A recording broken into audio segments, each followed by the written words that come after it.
వరంగల్లో ఆహార భద్రతపై తీవ్ర ఆందోళన కలిగించే ఘటన వెలుగులోకొచ్చింది. ఎస్ఆర్ఆర్ తోట సమీపంలోని ఓ కిరాణా షాప్లో కొనుగోలు చేసిన సంకం పెరుగు ప్యాకెట్లో చనిపోయిన ఎలుక పిల్ల కనిపించడంతో స్థానికంగా కలకలం రేగింది.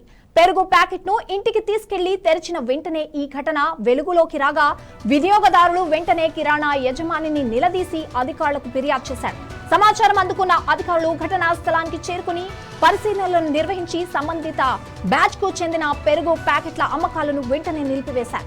జనగామలో సుమారు 50 ప్యాకెట్లు, కరీమాబాద్, లక్ష్మీపురం మార్కెట్ ఏరియా, హనుమకొండ, భవానీ నగర్ ప్రాంతంలో షాప్ లో ఆ బ్యాచ్ కు చెందిన పెరుగు ప్యాకెట్లు సీజ్ చేసినట్టు అధికారులు తెలిపారు. శాంపిల్స్ ను హైదరాబాద్ ల్యాబ్ కు పంపించేందుకు చర్యలు తీసుకుంటున్నామని జిల్లా ఫుడ్ ఇన్స్పెక్టర్ కృష్ణమూర్తి వెల్లడించారు. ఈ ఘటనపై మరింత దర్యాప్తు కొనసాగుతోంది.